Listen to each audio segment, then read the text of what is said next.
في هذا الجزء سوف نتعرف على كيفية إنشاء ملف جديد، كما سنتعرف على كيفية تغيير اسم وحذف ملف موجود بالفعل.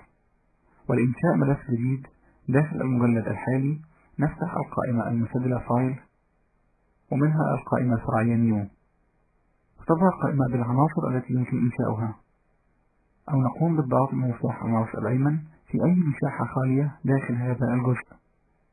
ومن القائمة المختصرة التي تظهر نقوم بفتح القائمة الفرعية نيو، فتظهر نفس القائمة، فنقوم باختيار نوع الملف الذي نريد إنشاؤه، وليكن ملف نصي، فنقوم باختيار text document من هذه القائمة، فيتم إنشاء ملف نصي جديد، ويظهر الرمز الخاص لمحرر الكتابات نوتباد كرمز لهذا الملف، وهذا يدل على أنه تم ربط هذا الملف بمحرر الكتابات نوتباد.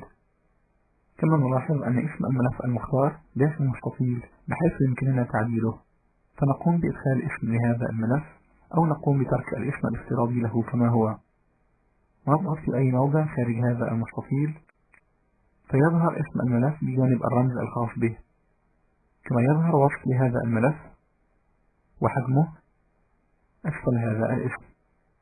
ونلاحظ أن حجم الملف هو 0 كيلو بايت، دلالة على أن هذا الملف فارغ. ولفتح هذا الملف نضغط على الرمز الخاص لهذا الملف ضغطا مزدوجا، فيتم فتح الملف داخل محرر الكتابات نوتباد، ويظهر اسم الملف في شريط العنوان الخاص بهذا البرنامج، فنقوم بإضافة الكتابات التي نريدها إلى هذا الملف، ولتكن بسيلات جرافيكس. ثم نقوم بحفظ التعديلات التي قمنا بإجرائها على الملف، ونفتح القائمة المسجلة فايل ونختار سيف، والإغلاق الملف والخروج من البرنامج نضغط المفتاح كلوز. فنلاحظ أن حجم الملف تغير إلى 1 كيلو بايت، دلالة على أن هذا الملف يحتوي على كتابات بداخله. ولتغيير اسم الملف نقوم باختيار الملف، ثم نفتح القائمة المسجلة فايل ونختار رينيم، أو نضغط بمفتاح الماوس الأيمن على رمز الملف ونختار رينيم من القائمة المختصرة، أو بالضغط على المفتاح F2 من لوحة المفاتيح، فيظهر المستطيل الخاص بتعديل اسم الملف. فنقوم بإدخال الاسم الذي نريده للملف، مع مراعاة أنه لا يمكن أن يحتوي اسم الملف على أي من العلامات الخاصة مثل سلاش وباك سلاش وكويستشن مارك وجريتر ذان وليس ذان وغيرها من العلامات الخاصة. فندخل اسم الملف وليكن فايل 1، ثم نضغط على المفتاح انتر من لوحة المفاتيح، أو نضغط بمؤشر الماوس في أي موضع خارج هذا المستطيل، فيتم تغيير اسم الملف كما نرى. كما يمكننا تغيير اسم الملف عن طريق الضغط على اسم الملف الاختياري ثم الضغط مرة أخرى، فيظهر مستطيل تعديل الاسم حيث يمكننا تغيير اسم الملف.